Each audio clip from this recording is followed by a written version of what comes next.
নমস্কার বন্ধুরা, সুবচনের সাহিত্য সভায় আপনাদের স্বাগত জানাই।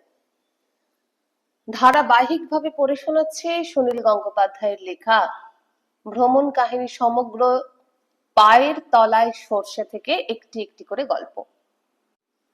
আগের দিন থেকে শুরু করেছি আমাদের ছোট নদী। তার প্রথম ভ্রমণ কাহিনীটি পড়া হয়ে গিয়েছে, অত্যন্ত মজার সে কাহিনী। আজ দ্বিতীয় কাহিনী। কাহিনীর নাম সে নদীর উৎস কোনখানে। সে নদীর উৎস কোনখানে আর কোথায় বা গিয়ে শেষ হয়েছে তা কিছুই জানা ছিল না। আমরা শুধু জানতাম আমাদের গ্রামের নদীর নাম আড়িয়াল খাঁ। ঠিক গ্রামের পাশেই নদী নয়, ৬-৭ মাইল দূরে। শীতকালে হেঁটে যেতে হয় আর বর্ষাকালে নৌকোয়। আমাদের গ্রামের সীমানাটা বলে শুকনো নয়, স্কুল যাবার সময় একটা বেশ চওড়া খাল পেরিয়ে যেতে হতো। সেইটাকেই আমরা নদী বলে মনে করতাম ছোটবেলায়। তখন নদী আর খালের তফাৎ জানা ছিল না ঠিক। বর্ষাকালে জল জল, চতুর্দিকেই জল। মাঝে মাঝে দ্বীপের মতো গ্রাম। কোনটা ধানের ক্ষেত ছিল আর কোনটা খেলার মাঠ কিছুই বোঝা যেত না। বন্যা নয়, প্রতি বছরই এরকম। আমাদের গ্রামের নাম মাইজ পাড়া। সব পাড়ারই একটা অর্থ থাকে। মাইজ পাড়া অর্থাৎ মাঝের পাড়া। বাঙাল ভাষায় মেজ ভাইকে বলে মাইজা ভাই, মেজ ছেলে মাইজা পোলা। শুধু মাইজ পাড়া নয়, আমাদের গ্রামের সঠিক নাম পূর্ব মাইজ পাড়া। মাঝখানের আবার পূর্ব দিক কি করে হয়, বাচ্চা বয়সে এসব চিন্তা করিনি। পশ্চিম মাইজপাড়া নামেও আরো একটা গ্রাম ছিল। নদীর নামটা শুনে সবসময় গা ছমছম করত। আড়িয়াল খাঁ, কোনো ডাকাতের নাম নাকি? কিন্তু কোনো ডাকাতের যতই নাম ডাকুক, তার নামে কেউ নদীর নাম রাখে না।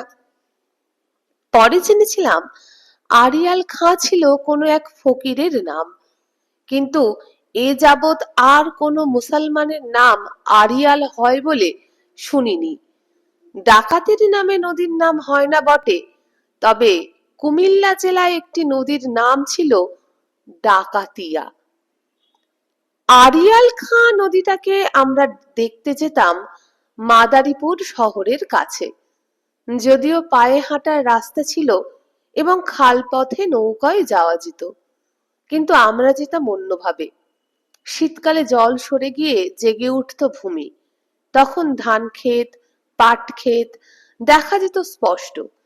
আমরা বাঁধা পথ ছেড়ে হাঁটা দিতাম মাঠের মাঝখান দিয়ে। হাঁটা দিতাম বা হাঁটা দেওয়াও বাঙাল কথা। এখন লিখতে গেলে লিখি হাঁটতে শুরু করতাম বা করতুম। যেতে যেতে যেতে যেতে ধুয়াশার নামে একটি গ্রামের পাশ দিয়ে রাস্তা ছিল। এই গ্রামটি আমাদের গ্রামের চেয়েও বর্ধিষ্ণু, ছবির মতো সুসজ্জিত। একটি বাড়ির সামনে দিঘিতে চওড়া লাল রঙের সিঁড়িওয়ালা বাঁধানো ঘাট, দুপাশে বসবার ব্যবস্থা। দেখলেই মনে হয় দুপুরে রোদ পড়ে গেলে ওখানে কারা যেন বসে খুব গল্প গুজব করে। সেই ঘাটে নেমে আমরা স্বচ্ছ জলে পা ডুবিয়ে একটু আরাম করে নিতাম।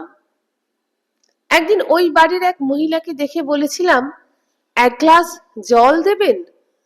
যত অসুবিধায় থাকুক, জল চাইলে কেউ প্রত্যাখ্যান করে না। সেই মহিলাটি, যাকে দেখলেই ছোট মাসি বলে ডাকতে ইচ্ছে করে, তিনি দোরগোড়ায় গিয়ে শুধু জল নয়, একটা কাঁসা রেকাবিতে 4টে তক্তি এনে দিলেন। তক্তি শব্দটা পূর্ববঙ্গে বলে, মূল বাংলা ভাষায় চালু নেই। কি করে বোঝাবো? ক্ষীর আর নারকোল দিয়ে তৈরি চারকোনা পাতলা পাতলা মিষ্টি। নাড়ু তো গোল হয়, চারকোনা মিষ্টির কি নাম হয়? বাঙাল ভাষার কিছু কিছু শব্দ মূল বাংলা সাহিত্যের ভাষায় স্থান পাওয়া উচিত। যেমন খালি গাকে ওদিকে বলে উদলা, বেশ মিষ্টি শোনায় না? অপ্রত্যাশিতভাবে জলের সঙ্গে সেই মিষ্টি খেতে পেয়েছিলাম বলে মনে মনে আমরা সেই বাড়িটার নাম দিয়েছিলাম তক্তি বাড়ি। অন্য যে কোনো বাড়িতেই পথিকরা জল চাইলে কেউ শুধু জল দিত না, অন্তত দুটো বাতাসা এনে দিত। একটু মিষ্টি মুখ না করে জল খেতে নেই, এই ছিল প্রথা। আমাদের বাড়িতে সারা বছর বাতাসা থাকতো। আমাদের নিত্য জল খাবার ছিল বাতাসা আর মুড়ি, কোনো কোনো দিন চিঁড়ের মোয়া। বর্ষার দিনেও আমরা খাল পথে না গিয়ে নৌকো চালিয়ে দিতাম ধান ক্ষেতের ওপর দিয়ে। সব ধান খেতেই এক বুকের বেশি জল, শুধু ধানের ডগাগুলো উঠে থাকে। জল যত বাড়ে ধান গাছ তত লম্বা হয়। প্রকৃতির একটা নিজস্ব প্রতিরোধ ব্যবস্থা আছে। ধানের ক্ষেত একেবারে জলে ডুবে গেলে যতক্ষণ ডগাগুলো ওপরে উঠে থাকে ততক্ষণ ধান গাছ মরে না, ধানও পচে না। পশ্চিম বাংলার ক্ষেতগুলো এভাবে জলে ডুবে যায় না, তাই ধান কিংবা পাট গাছগুলো তত লম্বাও হয় না। পাট গাছ লম্বা হলেই বেশি লাভ, বেশি পাট পাওয়া যায়। পাট কাঠি বা প্যাকাটি বেশি লম্বা হয়, সেগুলি জ্বালানি হিসেবে কাজে লাগে। আর ধান গাছ বেশি লম্বা হলে খড় পাওয়া যায় বেশি। সেই জলে ডোবা ধান ক্ষেতের উপর দিয়ে দিব্যি নৌকো চলে। খালের উপর দিয়ে যাওয়ার চেয়ে এই নৌকো যাত্রায় রোমাঞ্চ অনেক বেশি। দেখা যায় অনেক ছোট ছোট মাছ। ইচ্ছে করলে ধানের ডগা থেকে খপ খপ করে ধরা যায় সবুজ ঘাস ফড়িং। ওদিকে এই সবুজ ঘাস ফড়িং এর নাম কয়া। মাঝে মাঝে ফুটে থাকে শালুক ফুল, ওদিকে শালুকের নাম শাপলা। মামাবাড়ির মাঝি নাদের আলী শেষ পর্যন্ত কথা রাখেনি। সে আমায় নিয়ে যায়নি 3 প্রহরের বিলে। তার বর্ণিত পদ্ম ফুলের মাথায় সাপ আর ভ্রমরের খেলা দেখা হয়নি আমার। কিন্তু ধান ক্ষেতের উপর দিয়ে নৌকোয় যেতে যেতে আমি কয়েকবার দেখেছি। শালুক ফুল জড়িয়ে আছে হলদে কালো ঢোঁড়া সাপ, আর ওপরে ফরফর করছে এক রাশ ফড়িং। ধান ক্ষেতের উপর দিয়ে কোনাকুনি গেলে পথ অনেক সংক্ষিপ্ত হয়। তারপর মাদারীপুর শহর। সে শহর দেখে এমন কিছু মোহিত হবার মতো ছিল না, মফস্বল শহর যেমন হয়। বাল্য বয়সেই আমি কলকাতা দেখেছি অনেকবার। গ্রামের অন্যান্য ছেলেদের তুলনায় আমি ছিলাম ক্যালকেশিয়ান। আমি চাঁদকে চাঁদ না বলে চাঁদই বলতে পারতাম। ওরা বলতো হাসি, আমার উচ্চারণ হাসি। ওদিকে চন্দ্রবিন্দু একেবারে বরবাদ, কলকাতায় বেশি বেশি।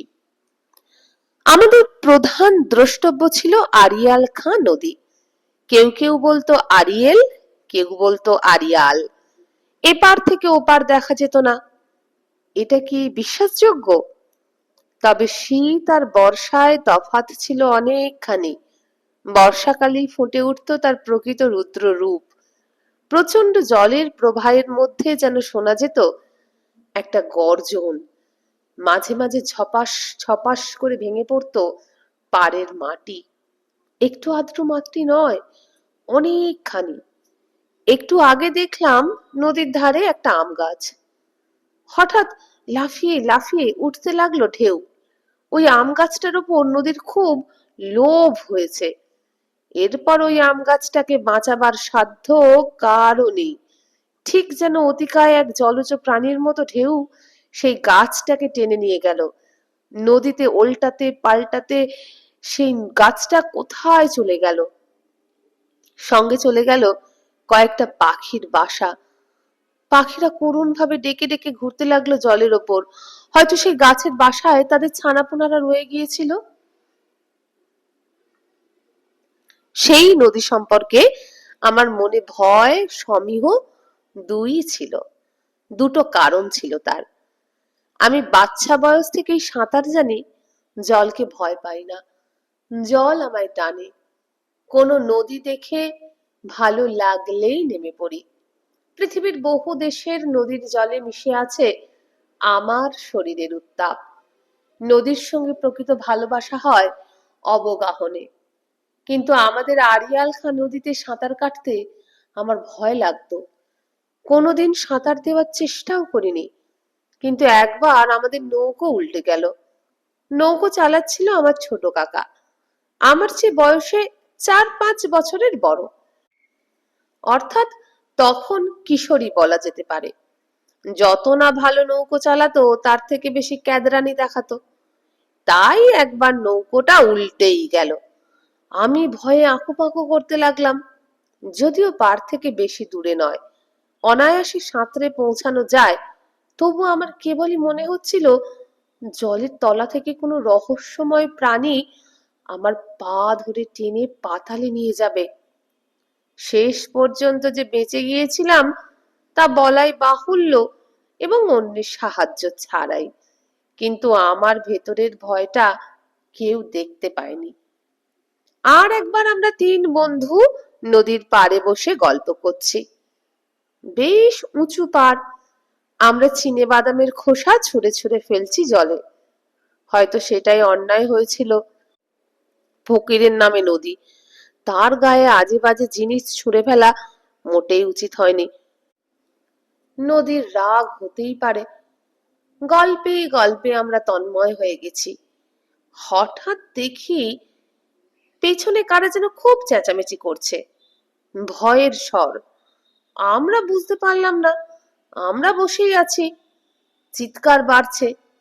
হঠাৎ আমার সেই ছোট কাকা দৌড়ে এসে আমার কাঁধটা খামচে ধরলো। তারপর আমাকে প্রায় শূন্যে উড়িয়ে নিয়ে চলে এলো বাজারের দিকে। বন্ধুরাও সঙ্গে সঙ্গে ছুটছে। আস্তে আস্তে দেখি আমরা যেখানে বসেছিলাম তার খানিকটা পেছনে মাটি এক জায়গায় কেটে হাঁ হয়ে গেছে, প্রায় 1 হাত ফাঁক। ভূমিকম্পে যেরকম ফাটল ধরে, অর্থাৎ একটা সাংঘাতিক ব্যাপার ঘটতে যাচ্ছিল। আর একটুক্ষণ বসে থাকলে অনেকখানি জমি আমাদের সঙ্গে নিয়ে নদীতে তলিয়ে যেত। ওই অবস্থায় প্রাণ বাঁচানো খুব কঠিন। আমরা দেখলাম আমাদের চোখের সামনে সেই জায়গাটা প্রবল শব্দে ধসে গেল। নদীর পাড় থেকে অতখানি দূরে যে ফাটল ধরে তা আমরা জানতামই না। আমাদের ধারণা ছিল নদীর পাড়ের মাটি ঝুরঝুর করে ঝরে পড়ে, নদী একটু একটু এগোয়। সাধারণ নদীতে সেরকম হয়, কিন্তু আমাদের আড়িয়াল খাঁ এর যে তেজ অসাধারণ। এতক্ষণ এই নদীর শোভার সম্বন্ধে কিছু বলিনি। সুন্দর কবিত্বময় কোনো দৃশ্যের কথা মনেও নেই। যে বিশেষ দৃশ্যটির স্মৃতি এখনো জ্বলজ্বল করে সেটিও সুন্দর বটে, কিন্তু হৃদয়ের চেয়ে উদরের সম্পর্কই তার সঙ্গে বেশি। আড়িয়াল খাঁর ইলিশ বিখ্যাত ছিল, পদ্মার ইলিশের মতোই। পূর্ব বাংলা তথা বাংলাদেশের অধিকাংশ নদীরই পদ্মা কিংবা মেঘনার সঙ্গে লতায় পাতায় সম্পর্ক রয়েছে। আড়িয়াল খাঁ পদ্মার দিকে পাড়ে দাঁড়ালেই দেখা যায় অনেকগুলি জেলে নৌকায় ইলিশ মাছ ধরা চলছে। এক একবার জাল উঠছে, তাতে ঝকঝক করছে ইলিশ। আমরা 2-1 বার আমাদের নৌকো নিয়ে মাঝ নদীতে ইলিশ মাছ দেখতে গেছি। ইলিশ মাছ কখনো পাড়ের কাছে আসে না, মাঝ নদী দিয়ে ঝাঁক বেঁধে যায়। একেবারে টানা জালে 4-5টা ওঠে। দুপুরের রোদ্দুরে মনে হয় যেন এক একটি রূপোর শরীর। 2-1 বার লাফিয়েই নিথর হয়ে যায় ইলিশ। অর্থাৎ জ্যান্ত ইলিশ আমি দেখেছি বলে দাবি করতে পারি। রোদ্দুরের স্পর্শে ইলিশ বাঁচে না, তবে রাত্রিবেলা জ্যোৎস্নার আলোয় ইলিশ ধরা পড়লে বেঁচে থাকে কিনা আমার জানা নেই। আমাদের সেই গ্রামের বাড়িও আর নেই, সেই নদীও আমাদের নেই, শুধু মনের মধ্যে ছবি আছে। পাকিস্তানি আমলে একবারও আর ওদিকে যায়নি। বাংলাদেশ স্বাধীন হবার পর ঢাকায় গেছি বহুবার। মাদারীপুরে অবশ্য যাওয়া হয়ে ওঠেনি। ঢাকার বন্ধুদের কাছে যখন আমার বাল্যকালের গল্প করি, তখন বুঝতে পারি ওরা অনেকেই আরিয়াল খাঁর নামই শোনেনি, দু একজন নাম শুনলেও চোখে দেখেনি। বাংলাদেশে কত বড় বড় নদী আছে, তার তুলনায় এই নদীটা কিছুই না। আমাদের কজন কেলেঘাই নদীর নাম শুনেছে বা দেখেছে? আরিয়াল খাঁ অনেকটা কেলেঘায়েরই মতো। ঢাকায় একবার শুধু একজন বলেছিল,